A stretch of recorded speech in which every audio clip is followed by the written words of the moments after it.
Hello, Star Trek fans, and welcome to the Rebinge Deep Space Nine podcast. My name is Kim. And my name is James. And we're watching Star Trek Deep Space Nine from the beginning, one episode at a time.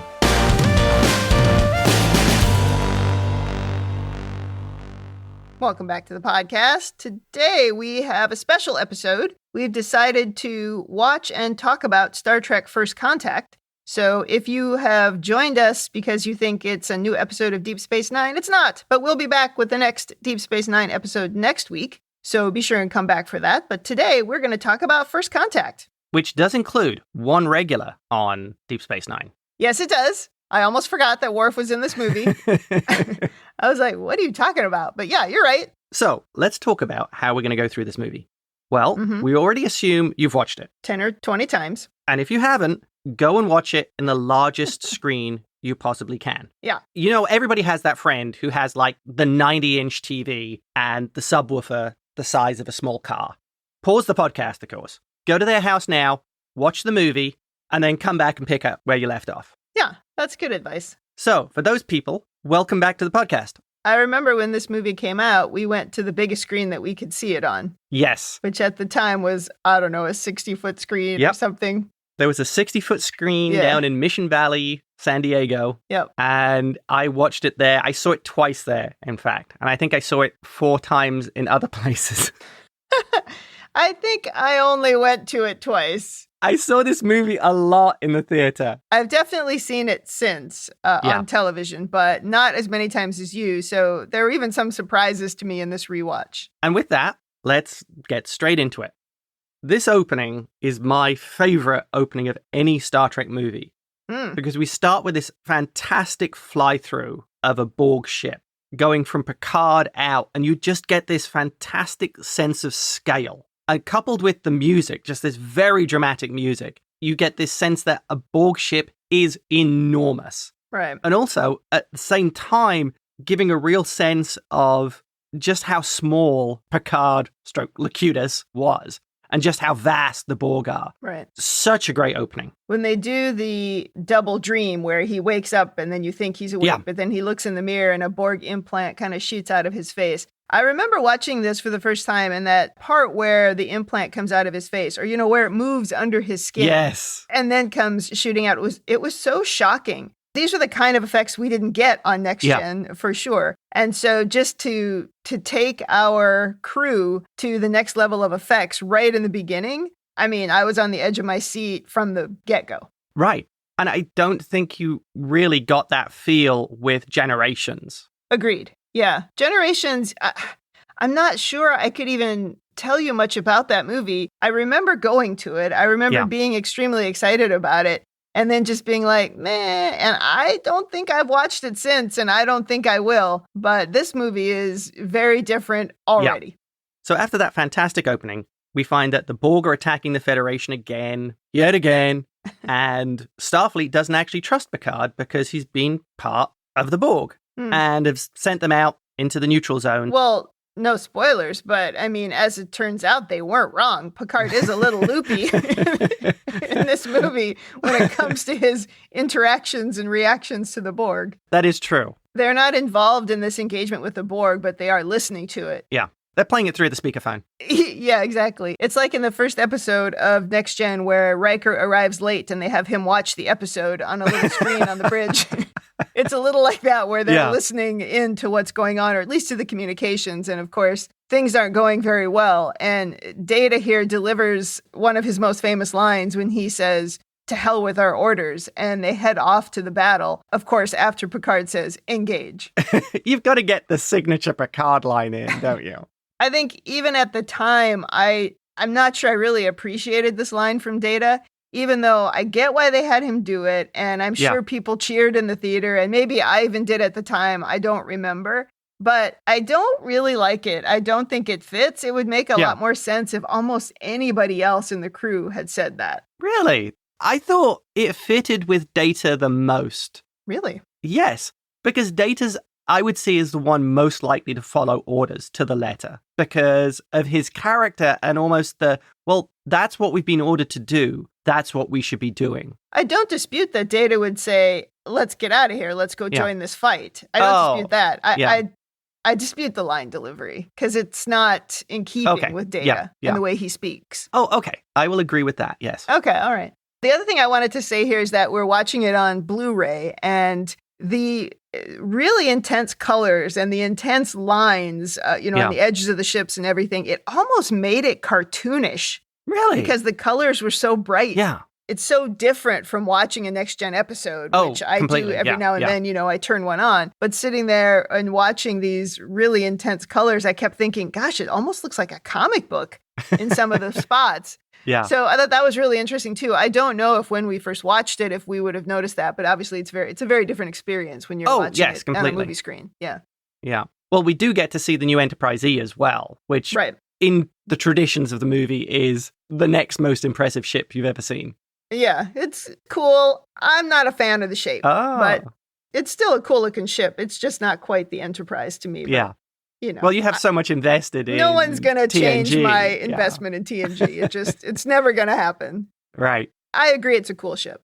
Disobeying orders, the crew now head towards the big battle, and we see the Borg cube, a great shot of it as it approaches Earth, and you see Earth in the background. All of a sudden, you see explosions across the surface, and we get to see the Defiant with Worf in command. I think I was cheering at this point. I'm pretty sure you squealed like a child the first time you saw this, and, maybe honestly every single time since. I believe that was a very manly squee, by the way. Maybe. On the bridge of the Defiant, the helmsman informs Worf they've lost shields, they've lost weapons, and we get just a classic Klingon line of Worf declaring, "Perhaps today is a good day to die." Yeah. Ramming speed. Just, can you get any more Klingon than that? No, that was pretty good. By this point, I'd watched Worf on DS9 for a season and a bit. Right. And I'd really come to like the character. You have to admire Worf here. This isn't his true homeworld, but he's still prepared to sacrifice everything to achieve his goal. Question to you, Kim. Yeah. Is this his sense of duty? Or is it that absolute Klingon bloodlust, which we covered in Deep Space Nine, of the win at all costs, I will not be defeated? Well, when I first saw this movie, obviously I hadn't seen him on Deep Space Nine because that's brand new to me now.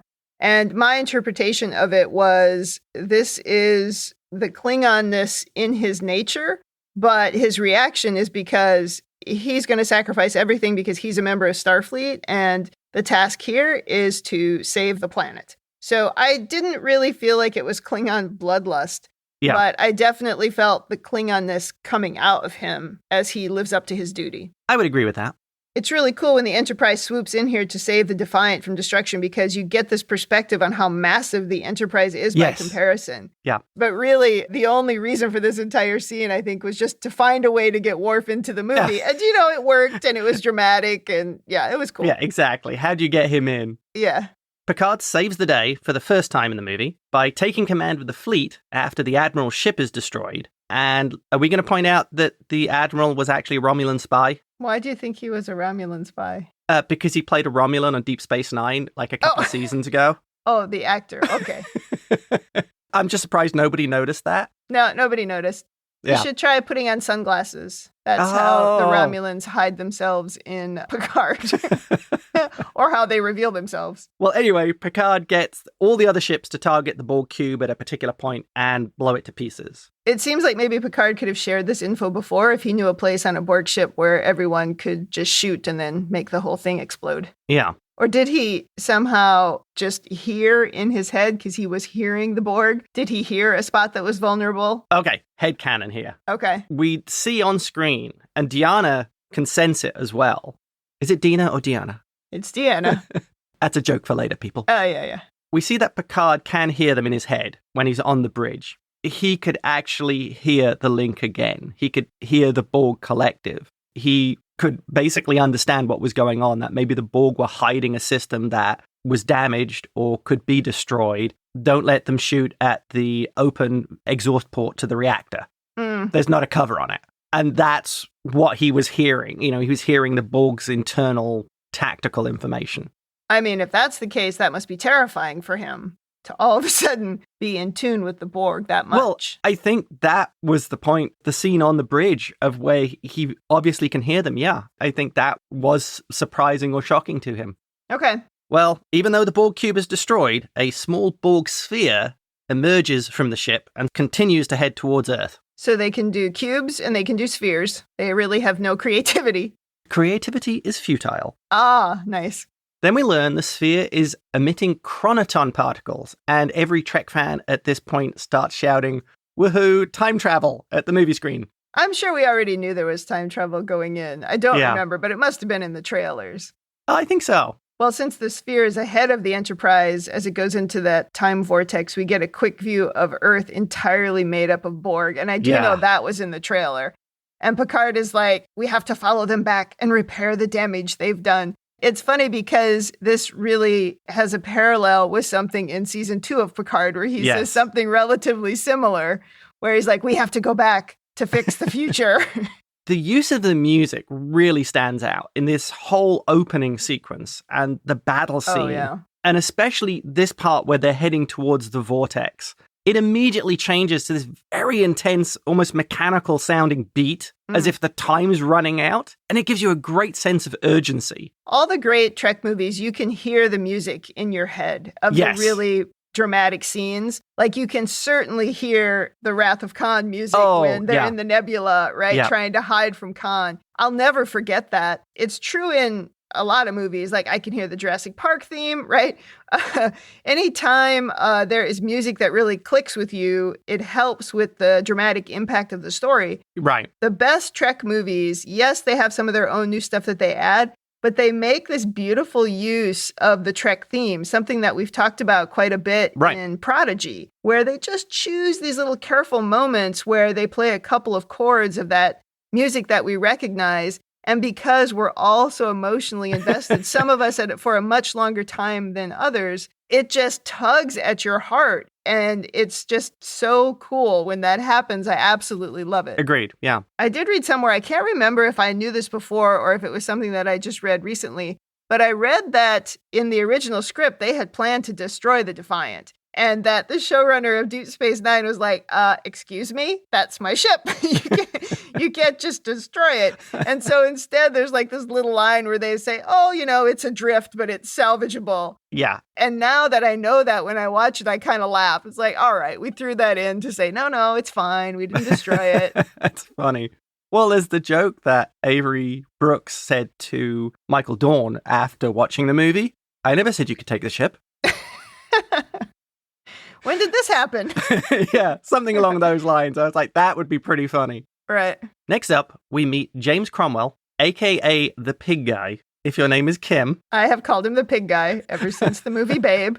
Can't be helped. And also Alfre Woodard, whose characters are hanging out in what looks like an abandoned RV park in the Midwest. I feel like we camped there when I was a kid. I mean, I almost laugh now when I look at it. Because I'm sure we had our camper in Montana more than once. But anyway, I think I stayed at that RV park. And we discover the year is April 4th, 2063, the day before First Contact, and 10 years after World War III. And for some reason, not yet explained, the Borg are trying to destroy Zephyr Cochrane's warp-capable ship, which apparently is parked in this trailer park. I don't remember when we first watched this, if when Worf really quickly destroys that sphere, did we get the feeling that something had happened, that the Borg had beamed down or that the Borg had beamed over to the Enterprise, or because it just seemed so easy that they destroyed that sphere almost immediately? I don't think we did. From memory, I don't remember any hint that something was up until a few scenes later. Well, Picard and the usual away team beam down to the surface to find out what happened to Cochrane and the warp ship. Right, and there's a couple of really great things in this scene, and one is when Data is dropping down to talk to Lily because she's shooting at them. Yes, yeah. And she shoots all of her bullets at him at one point, and he just looks down at the damage to his clothes, and then he casually says, "Greetings." She shoots him in the back and in the front, and it has no effect on him. That's quite impressive, really. And he's just so pleasant when he says greetings, and he like waves at her. Yeah. And then, of course, she passes out from radiation exposure, but that was a funny scene. Oh, yeah. And the memorable thing for me in this scene is when Picard is touching the Phoenix, the ship, and is telling his story about how he saw it in the Smithsonian and he always wanted to touch it, and encourages Data to do the same thing, saying, it makes it feel more real. And Troy sticks her head through a hatch and says, would the three of you like to be alone? Yeah. Just another one of those little throwaway jokes, that little bit of Star Trek humor. We're in these very serious scenes, and they manage to put a humor in that isn't misplaced. Right. And you're seeing that continuing story of Data trying to evolve to understand how to be more human. It's the undercurrent. The core of his programming. Yeah, it's the undercurrent of Data in this entire episode. Or movie. 2-hour episode. Maybe a little more headcanon here, but I can't help but wonder if the Borg had bigger plans. Was this just stage one and the Enterprise interrupted them? Well, if they had stopped first contact, they could have easily just headed down to the planet and started assimilating. They would have taken over pretty quickly. Yeah, maybe that was the goal. I think so.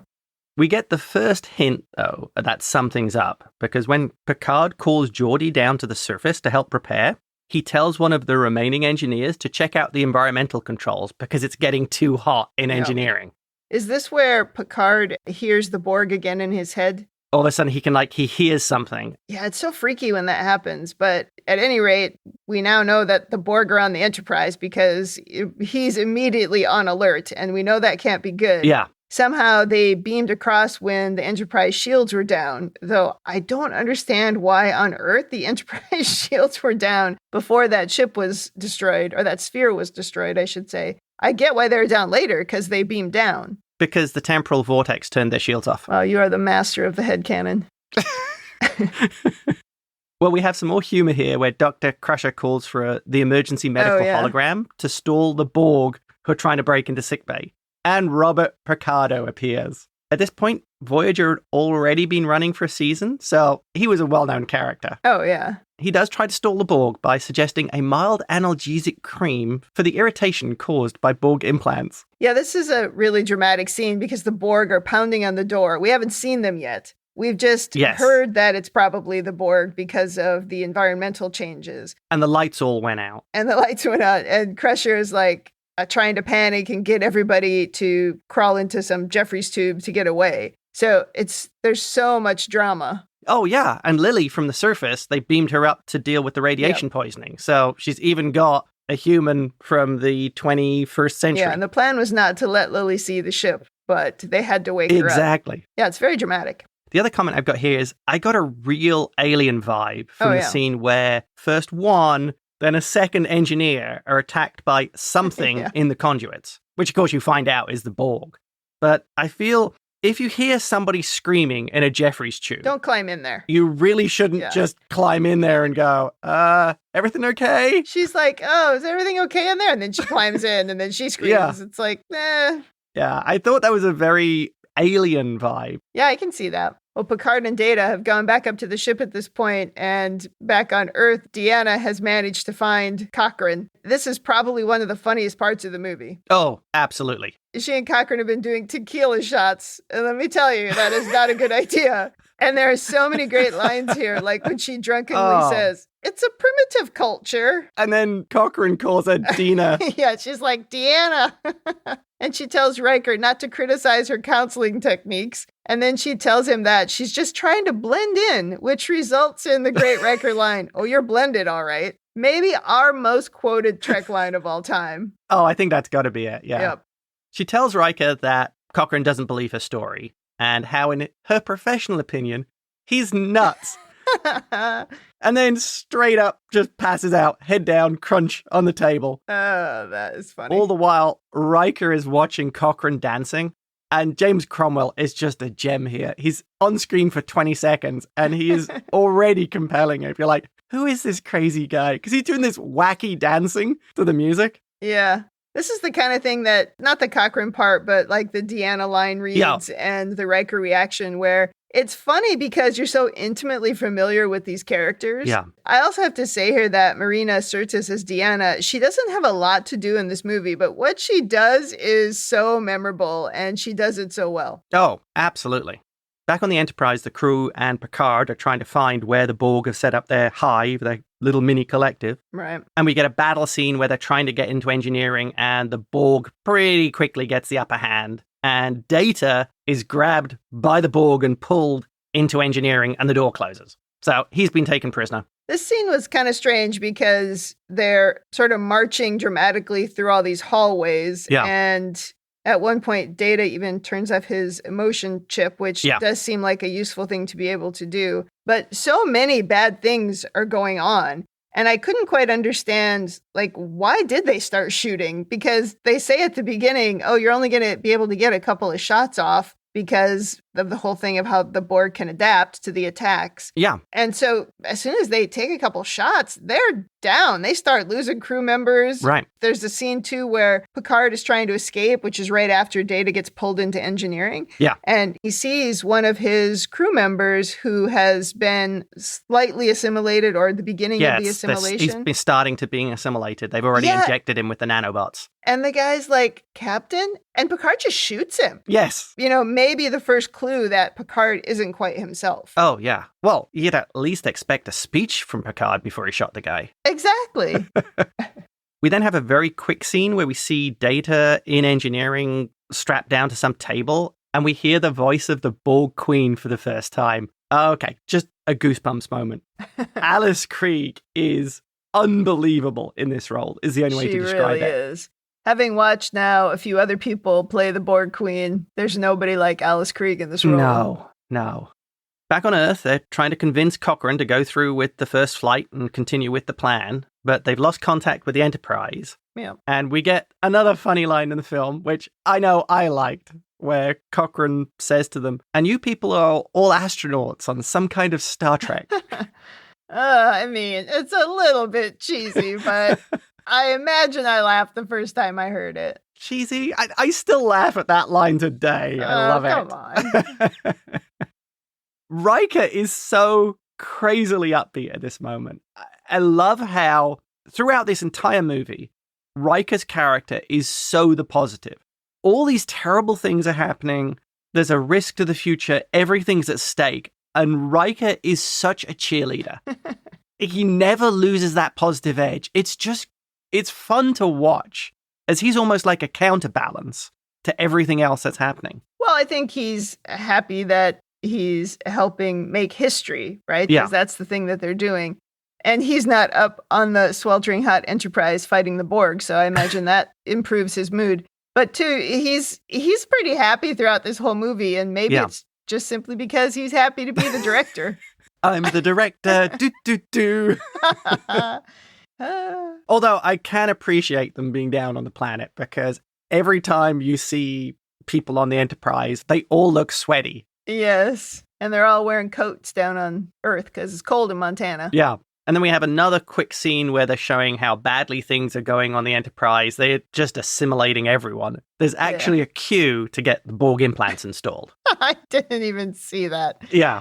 There's a line of people, yeah. Well, they're being held up because I'm pretty sure there's one person at the front asking, can I get the green laser? The red laser is so 1990s. Oh, yeah. When Picard was escaping after Data got pulled into engineering, he does run into Lily in the Jeffries tubes. She'd gotten away from Beverly, and she gets a hold of Picard's phaser, and she's holding him at gunpoint, basically demanding that he get her out of there. Yeah. And there's some great scenes between Picard and Lily. I mean, two amazing actors. Yeah. When she finally realizes that he's telling the truth and hands the phaser back to him, and he tells her if she'd fired, she would have vaporized him. And she just casually replies with, "It's my first ray gun." I mean, that's another line you and I have said many times over the years and delivered so well. Well, Woodard is so great in this scene. The way she shows her thinking. She thinks she's at war. Right.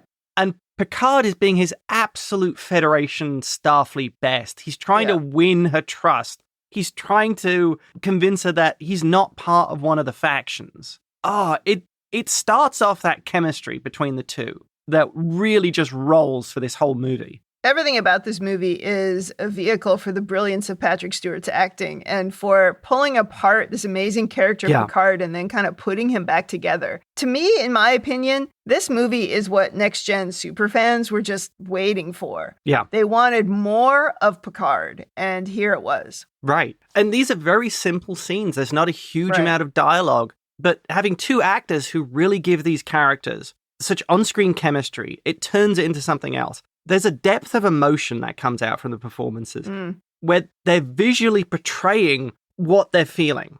I don't think you can do that without a certain level of skill that both of them have. Yeah, two great actors walking that line between humor and then also the perils of the situation that they're in. Yes. And yeah, the two of them playing off each other, it's really fun to watch. Oh, yeah. Well, and the little bits of humor, like he shows her that force field. Right. And she's like, where's this technology come from? And he says, it hasn't been invented yet. Right. And the shocked way she says, what?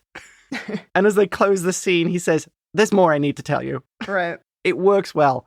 Okay. And now this is the big bit. We finally get the first look at the Borg Queen. I mean, this was one of the holy crap moments of watching this movie. When she flies in from the ceiling and drops into that bodysuit, the effect is so next level for Star Trek at that time. Yes. And Alice Krige is just so shockingly great in this role. Yeah, this moment is unforgettable. There's a smoothness to her, a sort of a flow. Yes. And the way she delivers some of the great Borg lines, you imply disparity where none exists. Yeah, when I've watched other actresses play the Borg Queen, like in Picard, spoiler for season 2, if you haven't been watching it, you should. You almost get the sense that there's a lot of sarcasm behind what they say. Yeah. It's a very different delivery from Alice Krige. Maybe the words are sarcastic, but the way she delivers it is so smooth and so affecting that she is next level in terms of her portrayal of the Borg Queen. But I think the difference is Alice Krige portrays this character who I think believes her own nonsense. Oh, totally. Yeah. Her justifications and what she's saying, she buys into it. Yeah, I completely agree with that. I also think the other actors who play this character have something to look at where she didn't. Right. This is a brand new thing, and she invented this character, at least the way that the character was portrayed. Another thing she does is the way she walks and moves. Yeah. It's almost serpentine. It's like she doesn't move, she flows. Yeah. I don't know how she did that, whether that was direction or if she just invented it, but it works so well. Yeah, agreed. It's a memorable introduction of a Trek villain that we hadn't met before. You know immediately to be absolutely terrified. And you sort of have to spend some time processing what she means as part of this collective. Yeah. Everything that you think you know about the Borg changes when the Borg Queen arrives. But she's so good that you buy it. You know, at least I bought it. Oh, yeah. And when she starts telling even Picard later about, remember, I was there the whole time. And you're like, yeah, uh-huh. Right. It was like a character they created, but the retconning of it just beautifully fitted. Yeah. It's almost like okay, I could see how that would make sense. I mean, Star Trek has to retcon.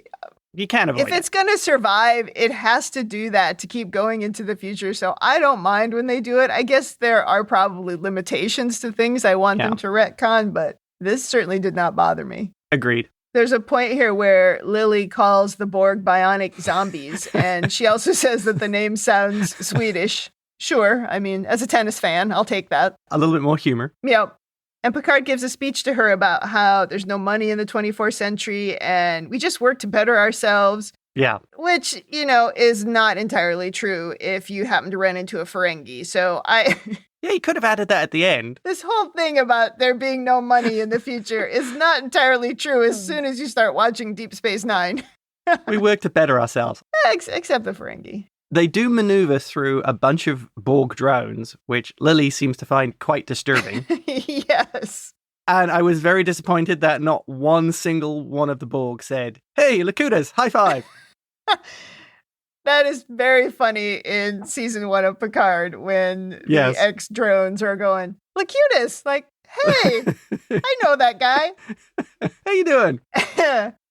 Well, this is the part of the movie where they go into the Dixon Hill holodeck program. And I have to tell you, it is my least favorite part of this movie. I don't understand the need for it. I mean, if they just needed a gun, couldn't he have just had them create the gun? I didn't get the whole need for the dancing and the costumes. Yeah. I feel like it was a little bit of fan service to do this. Oh, completely. I don't get it. This was an excuse to get the holodeck into the movie. And Dixon Hill. And also, I think, a chance to get another member of the Voyager cast on here. Oh, yeah. As the club proprietor is played by the actor who plays Neelix in Voyager. Right. I did wonder as we were watching it the other night whether or not Alfre Woodard was actually a Star Trek fan, or was she thinking, what is going on this show? Oh. All of a sudden now I'm dancing in a nightclub and I'm wearing this dress, and a minute ago it was the Swedish zombies. I don't know. Wasn't it in Legion where one of the lead actors said, I have no idea what's going on. I just read the lines. Well, even watching Legion, sometimes as a viewer, you had no idea what was going on. That's the weirdest show. I highly recommend it, but it's extremely weird. Great fun show. Yep.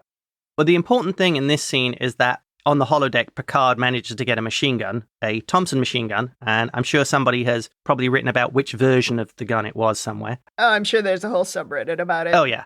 And then machine guns the two Borg who followed them in to death, and is literally about to beat one of them with the gun before Lily stops him. Yeah. And she's like, I think you got him. Yeah. Picard gets completely irrationally angry, and you get another hint of there's something up here. Yeah. This is not the Picard we're used to. Yeah. And Lily points out that it's one of his people, to which Picard basically responds, yeah, I know, but there's nothing we could do. Right. He's very cold about it. Well, I think at this point we recognize that he needs to be. Yeah. Or he probably can't fight against the Borg, but it's absolutely very harsh for the character of Picard. Right. And I think you knowing Picard better than I did at the time, I think had more of an understanding of this is out of character. This isn't Picard. Absolutely. From the dead Borg, he pulls out its memory stick, or their neural processor, as he calls it, to find out what they are up to. Yep. And he loads it onto his iPhone. Yes. His oversized iPhone. He got the biggest one he could, obviously. Well, he is the captain, so... Yeah, good point. On Earth, Geordi has made the mistake of telling Pig Guy, you can spot Kim wrote these bits of the notes. Well, he's told Zephram about how he went to Zephram Cochrane High School. Yeah. And how there's a 20-meter statue of him on the site, pointing up at the stars, looking to the future. I mean, 20 meters, that's massive. That's pretty big. And we also get a short scene of bumbling Lieutenant Barclay, a.k.a. Howling Mad Murdoch, who is literally starstruck by meeting Cochrane. I could have done without Barclay in this movie. Oh, really? Barclay's great. I don't know. He seems far too old to still be this sort of bumbling goofball. I don't know. I liked it. I think it fitted with his character. And, you know, I did like him from the A-Team as Howling Mad Murdoch, so well, I might never be biased. watched the A-Team. And I admit that Barclay is one of my least favorite Trek characters. Oh. Maybe all because of the extremely sexist episode that he was introduced in. But it never really went up from there. Oh. I don't know if I ever told you this, but I put together this rating system at work to help with coaching opportunities for your employees. And the example that I did was with Star Trek characters. And because, you know, I couldn't use real people in the training and the examples. Yes. And anyway, when I was showing this to one of my managers, he wanted to have a debate because I had rated Barclay so low. And he wanted to do like a whole activity where we actually do the Star Trek characters together, which we probably should still do. We haven't done that yet. But yeah, Barclay didn't fare well in my I think you should. Training. That's a good idea. Picard and Lily have managed to make it to the bridge, and no one has explained Worf to her, so she looks a little shocked meeting him, to which he responds, I am a Klingon. Oh, okay. Yeah, like that We're explains good. Everything. And she's just, okay. Yeah. She's had a lot to cope with in just one day. Oh, man, she has. We do learn that the Borg are up to something with a deflector dish, and so we have to get some dudes in spacesuits and walk on the outside of the ship, which is a very cool effect. Oh yeah, some more great shots of the Enterprise. There's also that cute line when Picard is going out in the spacesuit when Lily says, "Watch your caboose, dicks." Oh, which, yes. I don't know. After what she just went through in the holodeck, I'm not sure she's ready for a cute little quip, but it was cute. I think it fitted with Lily because you get the impression from this movie she's been through a lot. Yes. I think that would work. I think she would find the humor just to keep yourself sane. Yeah. Well, we keep the humor going as Data is asking lots of questions of the Borg Queen about the skin she has grafted onto his arm. And she finally asks him, "Do you always talk this much?" And Data responds with, "Not always, but often." It's a great Data moment. Perfect Data moment, yeah. Data does try to make a break for it here, but the Borg Queen puts up force field stopping him. And part of his artificial, or this skin that's been grafted on, gets cut by one of the Borg stopping him. And she tells him if he doesn't want it, he should tear it off as a defective circuit. But he can't do it. Right. And strangely, they end up making out at the end of the scene. I had no memory of that happening when we were watching it the other night. I'm like, what? I don't remember them kissing. I mean, it's a little bit dopey and a little bit eye-rolly that the Borg Queen and Data are making out. Come on. I don't know. Maybe she likes Data. I mean, isn't Data closer to perfection as he's fully synthetic? He's not tainted by the organic. It's dumb.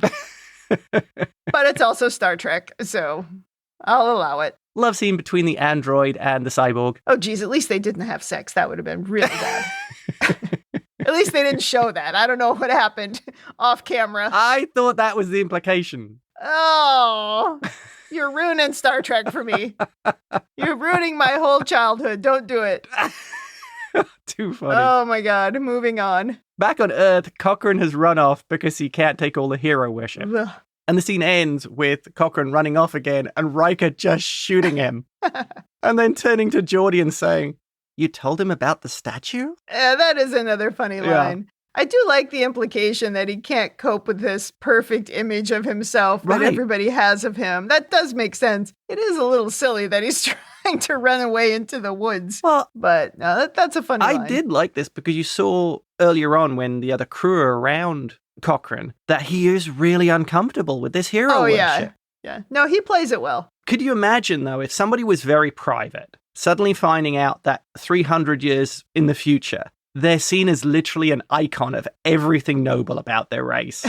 I mean, and you know yourself what you're like and your failings and your flaws and things. It could be pretty shocking. I don't think it matters as much that you're private as maybe it might matter that you don't always feel great about yourself. Yeah. Like he maybe doesn't like the fact that he drinks so much and is sort of a goofball. So he might have a bit of an inferiority complex. Yeah. And now for all these people to appear and just tell him what a great man he is, I mean, that would make you very uncomfortable. Okay, that's a good take. Yeah. Back to the spacewalk scene, and this is very cool as Picard, Worf, and the ensign Hawk, who went on to become a villain in about every other role he played after this. Desperate Housewives, Arrow. Yeah. Every time you've seen him, he's been a bad guy. He was a good guy in Band of Brothers, though. Was he? I never watched that.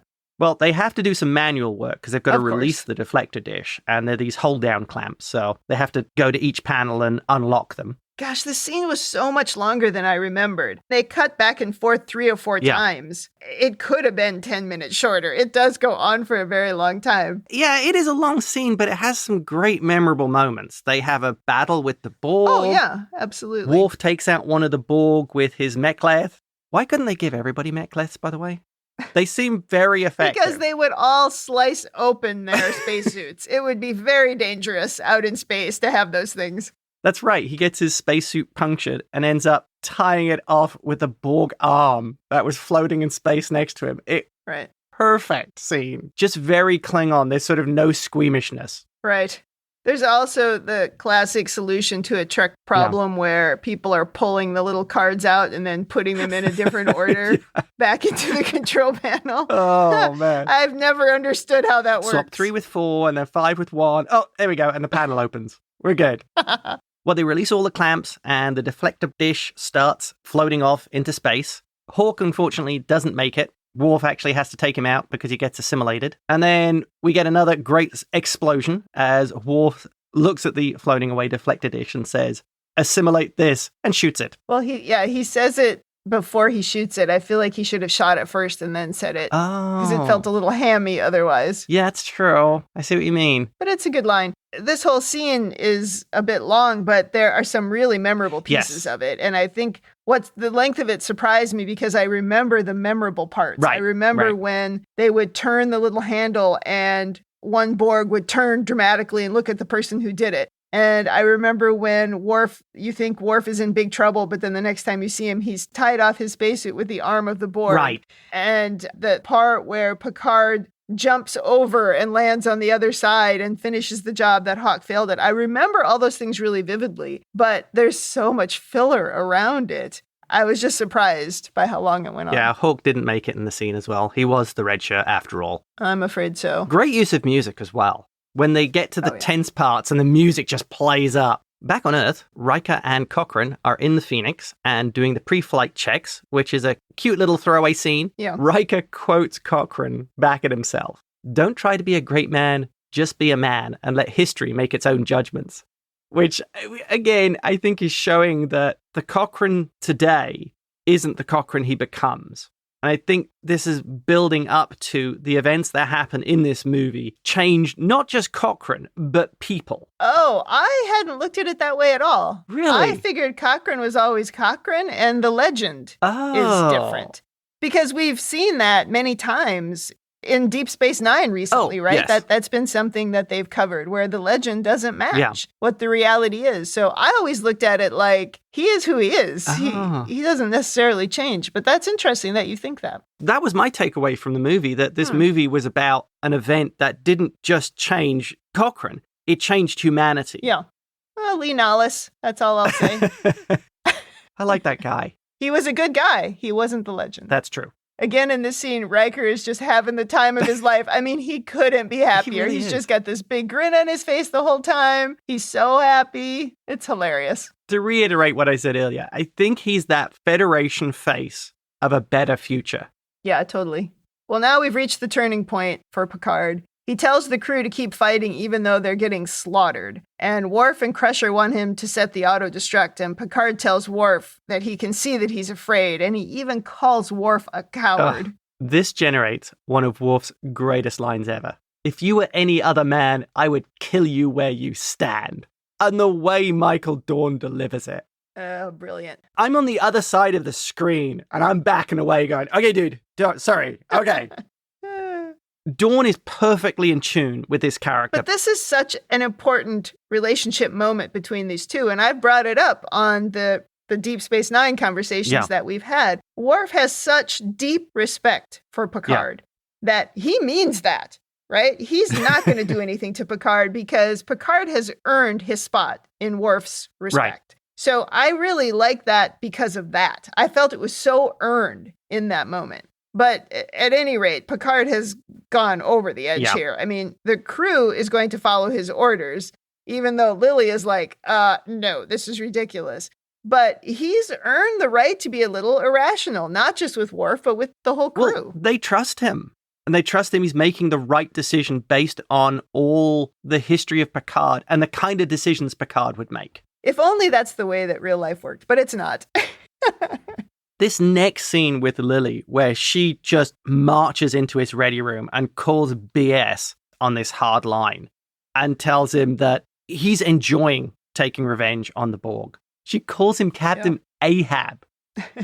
When she tells him to just blow up the damn ship and he shouts no and smashes the glass of the case holding the model ships, just the whole scene is outstanding. It really is. This is where he says the line has to be drawn here, right? Yes. Well, Picard finally sees it, and he is Captain Ahab, and he starts quoting Moby Dick. And in a truly American response, Lily's like, oh, I never read it. She's such a relatable character in this movie. It's great. I remember that, how funny you thought that was, because you were like, that is such a relatable moment. I still think it's funny. This is, I think, the best acted scene of the movie. Agreed. You needed people who could do the range here, and that's what we see. This is acted like a piece of Shakespeare. Yeah, this is maybe the best acted scene of any Star Trek. Oh, probably. I mean, and the dynamic of this scene is so great. You start with Lily being emotional and angry and Picard being calm. And then it flips for the second time in the movie where you see Picard literally become irrationally angry. Yeah.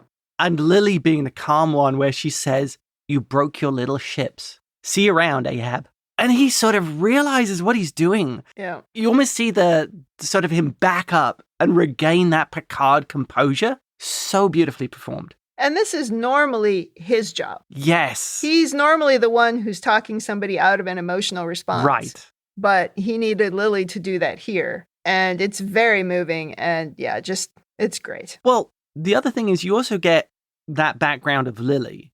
I said, I think Lily is a hardened character because of the life she's lived or what she's seen. Because she says to Picard, "I saw how you shot those guys on the holodeck. You were almost enjoying it. I see that all the time." Right. And this might be going off topic, but I think the only scene for me that comes close from its emotional impact is from Generations at 1 hour, 37 minutes and 32 seconds. Okay. Where Kirk tells Picard, "Don't let them promote you. Don't let them transfer you. Don't let them do anything that takes you off the bridge of that ship, because while you're there, you can make a difference." That was, until this, that was my favorite line of a Star Trek movie. I don't know. Did you not see Wrath of Khan? Wrath of Khan was good, but this is the emotional impact. The Spock scene where he says the needs of the many outweigh the needs of the few. Okay, that was very good.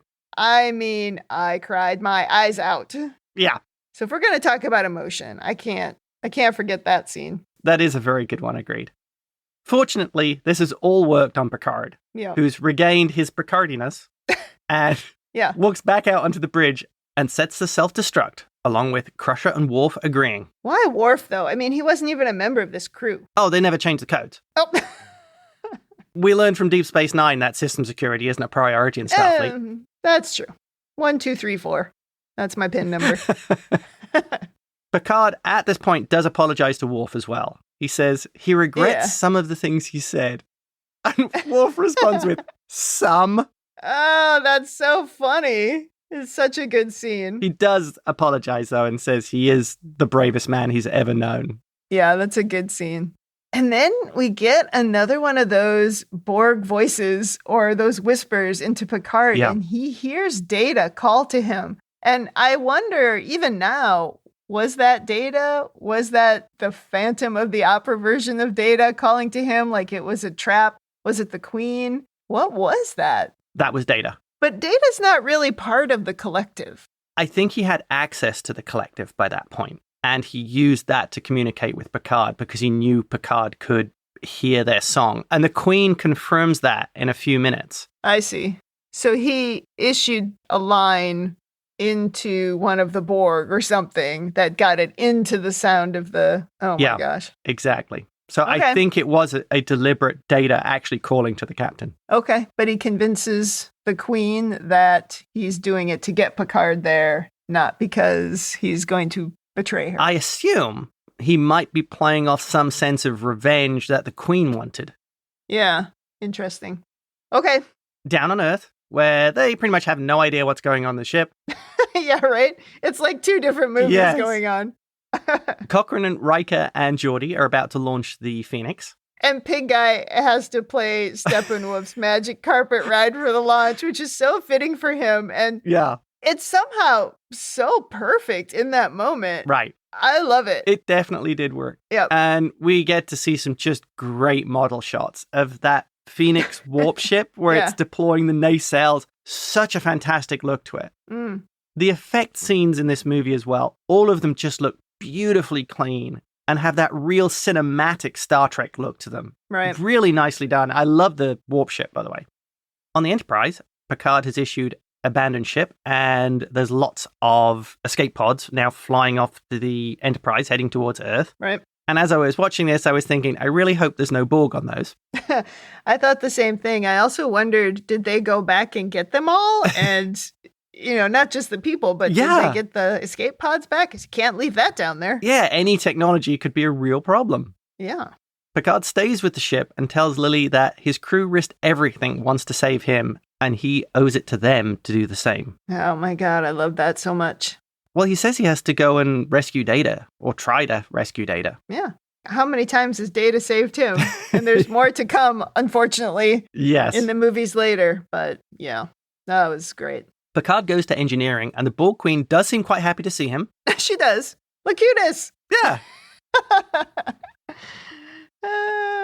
And she reminds him that we were very close, you and I. Uh-huh. You can still hear our song. Oh, she is just priceless here. And we get a reprise of that wonderful Borg theme with those just deep bass chords. It's so fitting. And it's so ominous. Oh, yeah, absolutely. It just fills you with this sense of foreboding. Agreed. And like we said, this does feel a little bit like a retcon here where, she was there the whole time. But man, I bought it. I was totally in. Yeah. Well, Picard offers himself up to the Borg Queen as the interface between the Borg and humanity, which was the whole point of Lokitas in the first place. And we get to see Data, who apparently is in an alcove cosplaying as the Phantom of the Opera. I mean, you had to laugh when you see him. It really does look like Phantom of the Opera, and you expect him to start singing. I actually remember watching this with you and you giggling and turning to me and going, he looks like the Phantom of the Opera.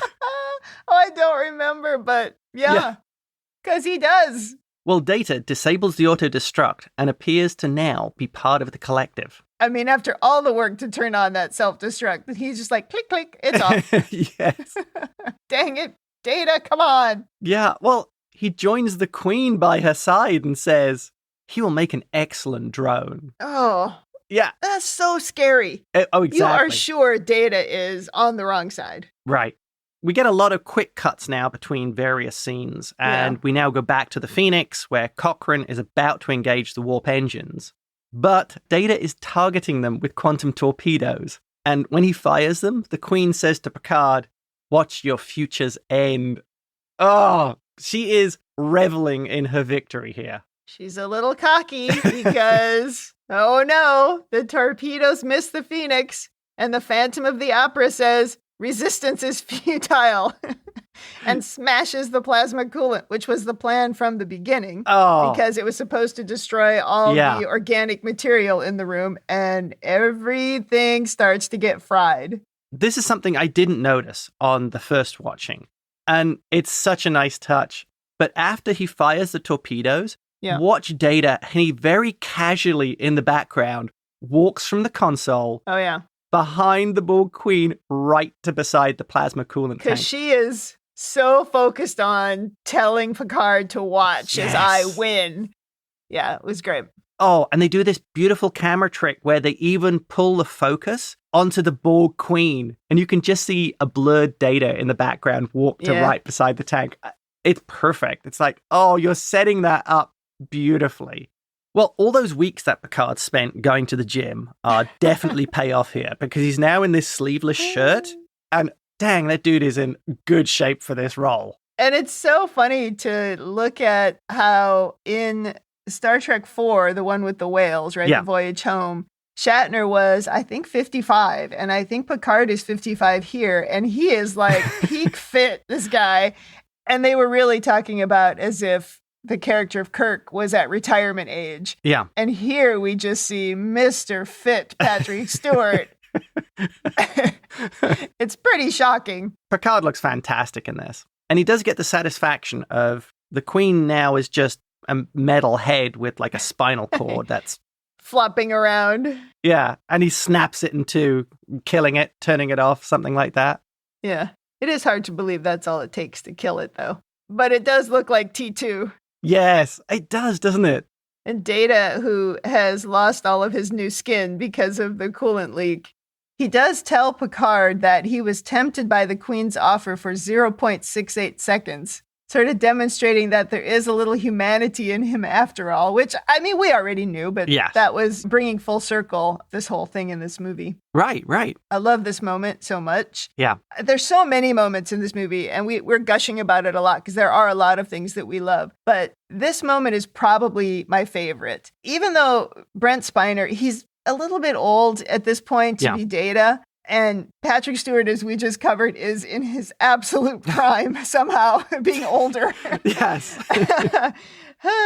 But these two know these characters so well. And just the little look between them and the line delivery, it's like it's the culmination of a lot of time and development of these two characters, and also sort of the culmination of my love of these two characters and how much I have grown and changed with them and how long they've been with me, how long they've existed, right? I was crying in this moment the other night when we were watching it, and I've seen it before, but I find this to be really emotional. You have your moments that you found emotional. This was mine. Yeah. I also cry later, but this is, but this one just gets me. I love it. It's the way Data says that even he was tempted by this, by her offer. Yeah. And when he shrugs as well and says to Picard, I probably look worse than I feel. Which is funny coming from an android. Oh, yeah. He does look pretty bad. Yeah. Back in the RV park, the alien spaceship has landed, and we get to see it is Vulcans. Of course. And they greet Cochrane with the classic live long and prosper salute. God, the music in this scene is so cool. I was already crying from the last scene, and this still gets to me even 25, 26 years later. Oh, yeah. It's such a classic ending to a Trek movie. Yes. Like in Star Trek 6, where they say at the end, well, once again, we've saved civilization as we know it. It's kind of the same thing here. It's like, well, we've saved everything again. Oh, agreed. Yeah. We do get the payoff of the Lily and Picard relationship as well. Yeah. When they say goodbye to each other before the crew beams away. Each one is envious of the other's world. Oh, I love that line. So good. And you get that hint that in different circumstances, this could be much more. Between the two of them? Yes. Oh, definitely. Yeah. They're equals. Right. And, to an extent, he saved her from the Borg and she saved him from himself. Well, she did a Trek thing. What's that? She gave him a speech and changed everything. Yes. That's a really good point. Yep. I think this is Picard, though. He falls for the impossible partners. People you couldn't hope to have a long-term relationship with. Yeah. This is my Picard headcanon. It's easy to get out of things like this. Well, I got to go back to my job in space in the future, so see you later. Oh, dear. She would have been a good partner for him, though. Oh, definitely. I did laugh and I kept asking all these questions at the end. How did the Vulcans not see any of this? I mean, how did they not notice the torpedoes that they shot that just missed the Phoenix? How did they not see the Enterprise? And then at the end, they're like, oh, we'll, quietly beam out of here. They did it right next to the Vulcan ship. How did the Vulcans not detect or see, just flat out see any of this? Hand wavy. Oh, that cracked me up. They were distracted by Cochrane's music. Yeah, well, the music comes later. They did seem quite disturbed when he played music at them. Oh, I know. That's funny, yeah. Well, back on the Enterprise, Worf tells Picard that the moon's gravitational field obscured their warp signature from the Vulcans. Uh-huh. Worf's been on Deep Space Nine. Right. And on DS9, we learned the best way to hide from things was behind the moon. Yeah. Season 1. Hide behind the moon, nobody will know you're there. Oh my God. What was the name of that episode? I don't even remember. We've mentioned it a couple of times because it was so funny. Yeah. Oh, we're just going to hide behind the moon. No one can see us here. I just remember your reaction of, this is your plan? Anyway. Oh. I do notice here Data is still in his Phantom of the Opera cosplay. He hasn't fixed his face yet. No, he needs some more tools for that. He should put a cape on. That would be hilarious. Well, somehow they managed to recreate the Borg time displacement and head back to the future as pretty much as if there was nothing to it. I mean, always the great thing that they have to do after time travel in Star Trek. Oh, we'll just undo it. No problem. Helm, flick the Back to the Future switch. And on Earth, Lily watches the Enterprise flash away through the vortex as Cochrane continues to scare the Vulcans with his loud music. And we finish with the Next Gen theme. The end. That's right. The Next Gen theme kicks in. Yeah. What a great movie. Agreed. Now we got to go back to Deep Space Nine. You say that like it's a bad thing. You wanted to watch this movie. You're the one who brought me back to Next Gen. TNG, yeah. Well, every time I've had to go back and watch TNG, or I've chosen to, not had to, I've chosen to go back and watch something to remind myself of something as we go through Deep Space Nine. I'm reminded how much I love that show. And I don't know, a lot of times you love a show because of the time it happens in your life and it just clicks with you in some way. Yes. And I've heard people say that your first trek or the trek that you grew up on or whatever, that's the one that you love and you can't get over. And I don't know, I didn't really watch the original series. I'm too young to have watched it. Yeah. But I saw it because it was on in reruns when I got home from school and my brother would watch it. But it never had an emotional impact on me. Not one time. Not until I saw The Wrath of Khan. Yeah. And I was like, I guess I'm a Star Trek fan when I saw that because it had an emotional impact on me. But Next Gen, those 7 years that I watched that show was an important part of my life. I looked forward to it. It was at a time when you couldn't binge it. That didn't exist. So I had to wait and watch it on Saturdays. And then when it got, because that's when it aired where I lived. And then when it would get to the end of the seasons, like the best of both worlds, when Picard is a Borg, I had to wait months until, the next one came out. And I darn well was there to watch it. I never missed it. Well, I remember how excited you were when you could get the VHS tapes at Blockbuster. Remember that? God. They got like the whole first few seasons of it. The show it means a lot to me, and these characters mean a lot to me, even though they're not all completely fleshed out. Like, the female characters are not that fleshed out. We've talked about it in the Deep Space Nine analysis many times, but there are still moments, and they still exist there, and they still have jobs, important jobs in the future, and there are female characters that have more important roles, admirals and whatever. But this show, it can't be replaced in my heart as just because of that and because of how much it meant to me and for such a long period of time. I think this movie really appealed to me because by this point, you'd introduced me to everything you'd liked about TNG. You'd showed me basically all your favorite episodes, all the arguably the best episodes that we'd seen. So I had a connection to the characters, and Worf certainly by this point, I really liked Worf, and I thought Michael Dorn brought that character to life on Deep Space Nine for me. Yeah. So this movie really just hit me at the right time of understanding the next generation and really appreciating it. And also, it's a great action movie. Oh, yeah. And it's a great Star Trek movie. Yeah. This movie, I would say, like Wrath of Khan and like The Voyage Home, are just great movies. Yes. Yes, they're Star Trek movies and great Star Trek movies, but they're just great movies. They do have the advantage if you don't need to build up a lot of the background as another movie would, because we already know who the Borg are, who the characters are, what the stakes are. You learn about it a little through Lily because it's new to her. Yeah. You learn enough to know that you need to be scared of them. And he has to tell her about them, and he tells her when he was assimilated. So you learn all that stuff through Lily, but they don't linger on it. They fly through it, and they expect you to be ready for the story. Agreed. I think one of the big points in this movie was the change in Cochrane. The point when Cochrane flies away from the Earth, when they turn around, they do the first warp run, and he looks at the Earth and says, "It's so small." Yeah. And I think that's the first indication that something's changing with Cochrane. That suddenly the perspective of you're on this little blue dot. Yeah.